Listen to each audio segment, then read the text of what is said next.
I have a few things. There seems to be so much going on at ECEBC. It's hard to know which parts to highlight and which ones to focus on because they all seem really, really important. First off, though, I'll start off with one key thing is our work around our social purpose, our social impact, and our social enterprise work. So this is something that has been going on for about the last almost, I would say, 12 months now, but really fully through the last 6 months, and that has really given us a strong focus on the four key areas, which is being membership engagement, branch support, education, and public awareness. So all of these activities are happening and giving us a really strong focus, which really supports the leadership piece, particularly under the education. So we're happy to say that we have secured the funds now to develop professional development. We're not quite sure what that's going to look like, if it's going out as a one-on-one into communities or some kind of online, but developing what we have created through our leadership initiative in the past and how that will be impactful and move it forward out into communities. So rather people coming to us, we could bring some of that education back.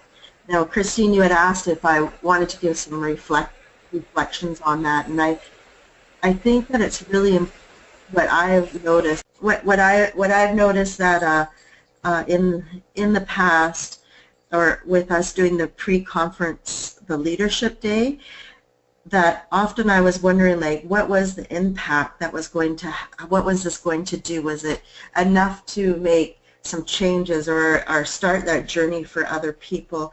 And that has been some of the reflections that we got. So people that haven't been part of the leadership day but have taken it for the last 2 years have said that they have changed how they're doing things and how they're showing up within their communities as an early childhood educator.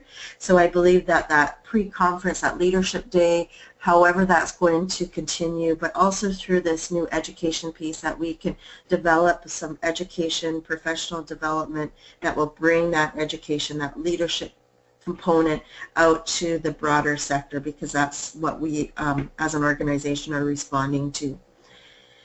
As well as ECEBC has been focused on the 10-a-day child care plan. We are really looking at how the plan itself impacts early childhood educators, what that will mean. We are talking about developing some information for the sector, because at times this people in the community said, oh, you've been talking about this now for 5 years, aren't you? Do you think it's ever going to happen, or it's never going to happen? And we really want to show and highlight some of the achievements we've already created because of the momentum, and that we really feel we've reached a tipping point when it comes to having a high quality, affordable child care system that honors and values the people that work in the sector. And so we want to continue on that momentum.